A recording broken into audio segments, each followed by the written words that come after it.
Every day, 15,000 Indians turn 60 and become senior citizens in a country that ranks the lowest out of 43 countries on the Natixis Global Retirement Index. India is currently home to about 140 million elderly. Low pensions, meager savings, and a lack of health insurance cover mean that they enter old age with great financial insecurity. There are 90 million elderly in India who are still working for a living. What's more concerning, 1 out of 2 Indians also enter old age with a chronic disease. Not surprising, with every 6th diabetic in the world being an Indian. As the years go by, physical aging with unexpected onset of illnesses like dementia or Alzheimer's makes day-to-day living a nightmare. What makes it more terrifying is living alone. Believe it or not, 3 out of 10 elderly in India live alone or with another senior citizen. Majority of them are women. In most cases, children would have left in search of a better livelihood, either to live in cities or even abroad. In fact, according to an Antara report, 1 out of 2 elderly face mental health issues during the pandemic. You do not know what it's like to be lonely until you spend time alone wishing for companionship, said Ratan Tata recently. Companionship, community and consistent care is what they crave. The neglect on our part needs urgent addressal, and it is being addressed with geriatric care evolving from just running errands for elders to engaging them online and offline with weekly events, reinvigorating their lives with dedicated residential communities, and taking care of their health with assisted living and at-home care. Hello and welcome to Young Turks, India's longest-running show on startups and entrepreneurship. I'm Shereen Bhan. To talk about the importance of expanding the geriatric care space in India, I'm now joined by Tara Singh Vachani, the founder of Antara Senior Care, Saumyajit Roy, co-founder of Moha Elder Care, and Dsouza, the co-founder of GetSetUp. Tara, Saumyajit and Neil, many thanks for joining us here on CNBC-TV18's Young Turks. You know, for years, we have talked about India's demographic advantage, India's demographic dividend. The focus has been on the young population, the young workforce, and somehow there hasn't been much attention on another very important aspect and reality that we need to deal with, and that is geriatric care. It's also a population that's getting older. And, you know, 3 of you are perhaps a handful of entrepreneurs in India who are trying to address this space, the silver economy, the geriatric care economy. Tara, let me start by asking you, when you set up Antara Senior Living, and of course now Antara is also looking at assisted care services, wholly owned subsidiaries of Max India. What was the thought process from setting up your first senior residential community in Dehradun, you know, with 180 apartments? You're now looking at setting up in Noida, and that's almost double of what you started with in Dehradun. What have been the challenges? Thank you for having me. It's nice to be the senior most of this panel. We've been at this for 10 years now, slow and steady. And I think we're building this whole concept brick by brick, Shereen, because it is that serious and that important. And essentially, when we started 10 years ago, it was with a vision, and Saumyajit on the panel was part of that dream as part of the Antara team back then. So he knows what I'm referring to. But essentially, it was a dream to impact quality of life for the aging population. Up until us, I think we were have been the lone wolves in this for quite a while. But the idea was that can we find ecosystems, products, and services that take the aging process of seniors to be efficient, progressive, joyful, and happy. And therefore, in that journey, we started with the one residential community in Dehradun.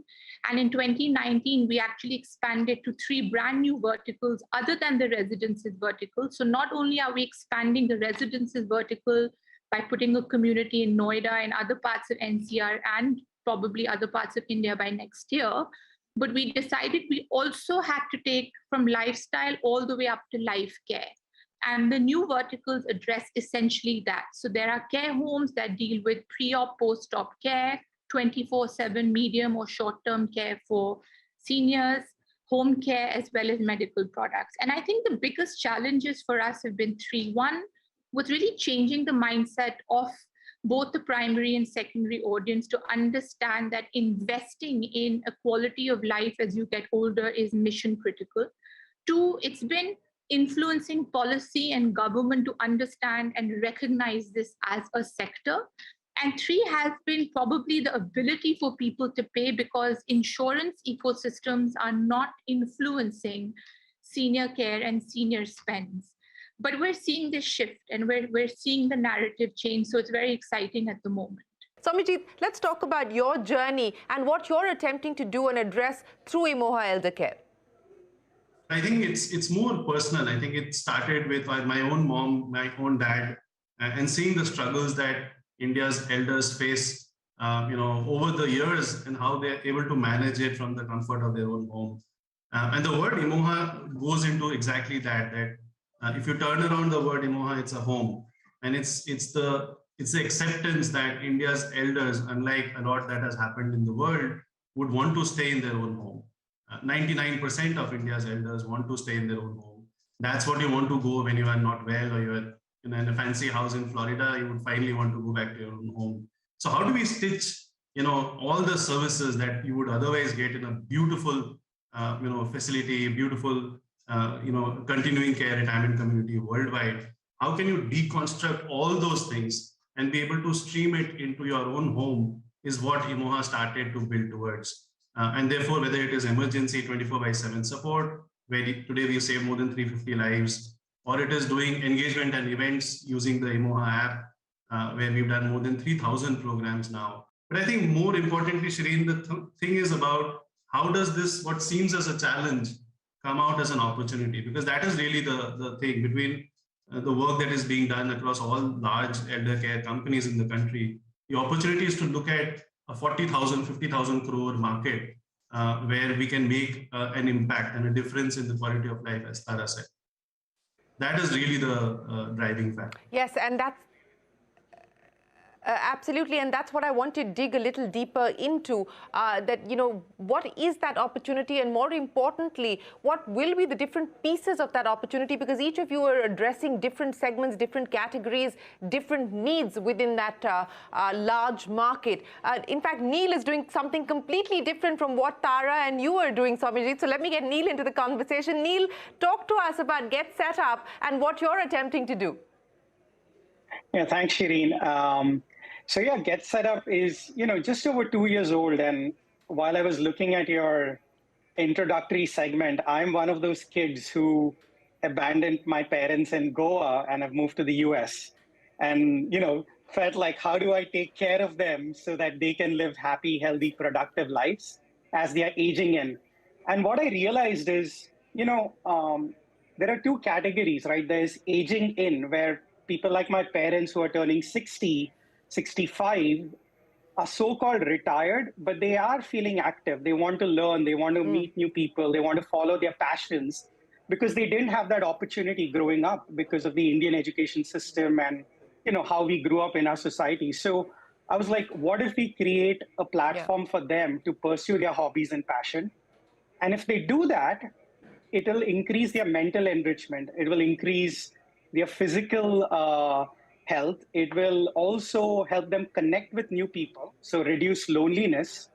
But also, they can come on the platform and teach and make some extra money. And so really the problem that we were trying to solve was, how do we help the 60 to 70-year-old live longer so that their, insurance doesn't cover and our health system doesn't cover a lot of the challenges in elder care. If we do something more preventative, we can actually extend the aging process and also reduce the cost of care. So that's kind of what GetSetUp is. It's a learning platform. We have over 2 million people in India who have taken classes in the last 2 years. And they do everything from yoga together. They're doing discussion groups. They're playing games online. They're also doing things in person now, where they're going to concerts and they're going on cruises. So it's really allowing this generation to pursue their passions where they didn't have their opportunity, and thus living healthy lives. And Tara, I want to come back to you now to address the issue of how do we replicate some of these models. Let's start by talking about yours. One, of course, is the assisted living model that you are now looking at. And of course, then you've got the senior communities, senior living communities that you're setting up. How do you make it accessible? How do you make it more affordable? What will need to change so that more people can avail of these services?